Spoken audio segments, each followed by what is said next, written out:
দাওয়াই নারায়ণ গঙ্গোপাধ্যায়। কেষ্টগোপাল বাবুকে লোকে বলে কাষ্ঠগোপাল। অকারণে বলে না। একটা মিষ্টি কথাও বলার অভ্যেস নেই ভদ্রলোকের। কারণে অকারণে লোককে যা তা বলে তাদের মন খারাপ করে দিতে তিনি ভয়ানক ভালোবাসেন। এই ধরো, পটলা অঙ্কে ফেল করে ক্লাসে প্রমোশন পেল না। 3 দিন ধরে ছেলেটা খালি কেঁদেছে। তাকে দেখলে সকলেরই দুঃখ হয়, কষ্ট হয়, কেবল কাষ্ঠগোপালেরই কিছু হয় না। পটলাকে আরও কষ্ট দিয়ে মনে মনে তিনি ভারী আরাম পান। বাজারের ভেতর দিয়ে হয়তো পটলা যাচ্ছে, চারিদিকে লোকজন, তার মধ্যে গলা জড়িয়ে কাষ্ঠগোপাল বললেন, কিরে পটলা, অঙ্কে নাকি তুই 3 পেয়েছিস? পটলা যে দৌড়ে পালাবে তারও জো নেই। রাস্তা জুড়ে কাষ্ঠগোপাল দাঁড়িয়ে, ভদ্রলোকের সামনে ডুকরে কেঁদে উঠবারও জো নেই পটলার। লাভের মধ্যে যারা খবরটা জানত না তারাও জেনে গেল। মিটমিট করে হাসতে লাগলেন কাষ্ঠগোপাল। বিশ্ব নিন্দুকে লোক, কেউ পছন্দ করে না কাষ্ঠগোপালকে। পাড়ায় কোনো বাড়িতে বিয়ে টিয়ে হলে ভদ্রতার খাতিরে তাকে নিমন্ত্রণ করতে হয়। আর খেতে বসে কি করে কাষ্ঠগোপাল? এর নাম লুচি, এই যে জুতোর চামড়া হে, পচা ভেজিটেবল ঘি জোটালে করতে গি। রাম রাম, এরকম বাজে মাছের কালিয়া তো কখনো খাইনি। এগুলো রসগোল্লা নাকি? তাহলে আর সুজির পিন্ডি কাকে বলে? কেউ যদি বলে আমাদের তো ভালোই লাগছে, কাষ্ঠগোপাল তাকে ঠাট্টা করে বলতেন, পরের পয়সা যে খাচ্ছ জুতোর শুকতলা মনের মতো মনে হবে। মার্বেল খেতে দিলেও বলবে জনাইয়ের মনোহরা খাচ্ছি। তা এই হলেন কাষ্ঠগোপাল। কিন্তু লোকে তাকে চটাতে সাহস পায় না। তার অনেক টাকা, আর পাড়ার অর্ধেক বাড়ির তিনি মালিক। পাড়ায় নতুন বাড়ি করে এসেছেন মার্তণ্ডবাবু। রাশভারী চেহারার লোক, কি যেন সরকারি চাকরি করতেন, এখন রিটায়ার করেছেন। প্রায়ই বই টই পড়েন, আর সকালে বিকেলে একটা লাঠি হাতে নিয়ে পার্কে বেড়াতে যান। কাষ্ঠগোপাল গিয়ে হাজির হলেন তার কাছে। নতুন লোক, আলাপ করা চাই, তাছাড়া ফাঁক পেলে দুটো কথাও বলে আসবেন। মার্তণ্ডবাবু একটা মস্ত চামড়া বাঁধানো ডেক চেয়ারে বসে একটা ইংরেজি বই পড়ছিলেন। কাষ্ঠগোপালকে দেখে বইটা নামিয়ে বললেন, আরে আসুন আসুন, বসুন, আলাপ করতে এলুম। চশমার ভেতর দিয়ে তাকে ভালো করে দেখে নিলেন মার্তণ্ডবাবু। তারপর বললেন, বেশ। একবার এদিক ওদিক তাকিয়ে কাষ্ঠগোপাল বললেন, বলছিলাম, এই পাড়ায় বাড়ি করলেন কেন? এমনি ভালো লাগলো। আরে না মশাই, অতি নচ্ছার পাড়া। লোকগুলো খুব বাজে।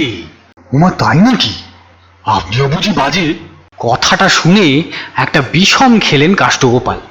না, আমি বাজে লোক নই। পাড়ায় একমাত্র ভদ্রলোক আমাকেই বলতে পারেন। মার্তণ্ড ঘোলের শরবত আনতে বলে দিলেন চাকরকে। কাষ্ঠগোপাল ভাবতে লাগলেন, এইবার কি বলা যায়। বলি, অনেক খরচ করে তো বাড়ি করলেন মশাই, কিন্তু খুব একটা ভালো হয়নি। মার্তণ্ড বললেন, ভালো হয়নি বুঝি? তা সবাই তো বেশ প্রশংসাই করছে মশাই বাড়ির। ও তো মুখের প্রশংসা মশাই, এই আমার একটা বাড়ির ডিজাইন হলো নাকি? তাছাড়া সব বাজে মাল মশলা দিয়ে তৈরি করে মশাই। দেখবেন দেখবেন 1 বছরই ফাটল ধরে যাবে। ফাটল ধরে যাবে? যাবেই তো। কন্ট্রাক্টররা কি করে, যেমন তেমন করে কেবল পয়সা আদায়ের ফন্দি, যা তা একটা তৈরি করে দিলেই হলো। মার্তণ্ড আবার কাষ্ঠগোপালের দিকে তাকালেন।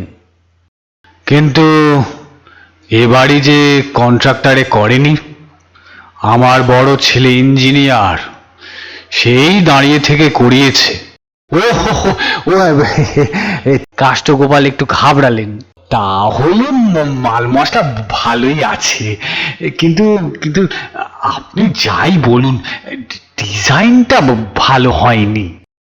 কপাল কুঁচকে মার্তণ্ড কিছুক্ষণ চেয়ে রইলেন কাষ্ঠগোপালের দিকে। আর এর মধ্যে চাকর ঘোলের শরবত নিয়ে এলো। চমৎকার শরবত, মশলা টশলা দিয়ে অনেক যত্ন করে তৈরি, নিন্দে করবার কিছুই নেই।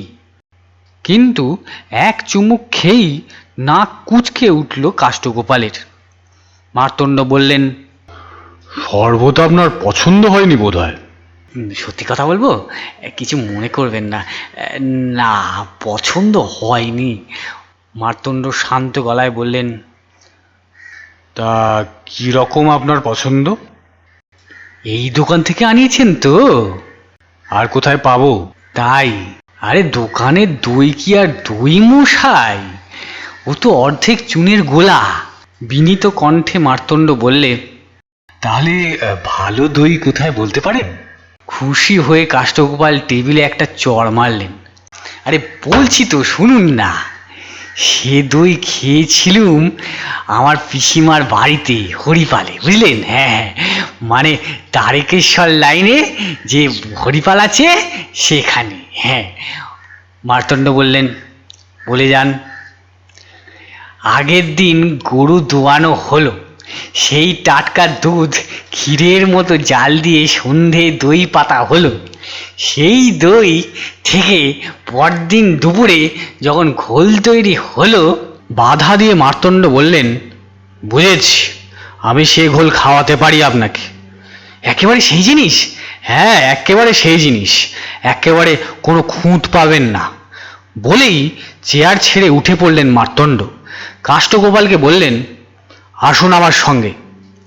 কাষ্ঠগোপাল চমকে গেলেন, কোথায় যেতে হবে? আসুন বলছি। বাপরে, কি গলার আওয়াজ মার্তণ্ডের! পিলে চমকে গেল কাষ্ঠগোপালের।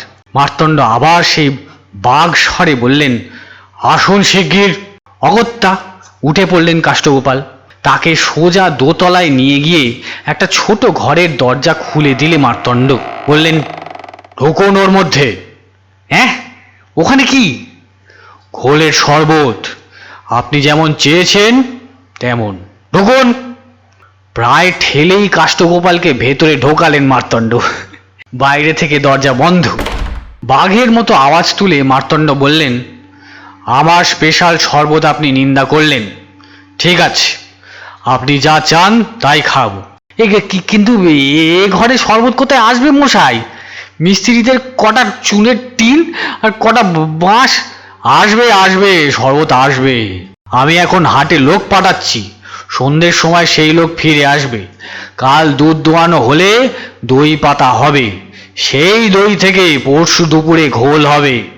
সেই ঘোল খেয়ে তবে আপনি এ ঘর থেকে বেরোবেন, তার আগে নয়। মার্তণ্ড চলে গেলেন। কাতর স্বরে চেঁচাতে লাগলেন কাষ্ঠগোপাল বাবু। কেউ সাড়া দিলেন না। ভাগ্যিস ঘরের ছোট জানলাটায় শিক টিক কিছু ছিল না। প্রাণের দায়ে সেই জানালা দিয়ে ঝাঁপ মারলেন কাষ্ঠগোপাল। পড়লেন একটা পচা ডোবার ভেতর। ঘোলের বদলে এক পেট কাদা জল খেয়ে তিনি উঠে পড়লেন। তারপর সেই যে ছুটলেন, অলিম্পিকের দৌড়ও তার কাছে লাগে না। সমাপ্ত।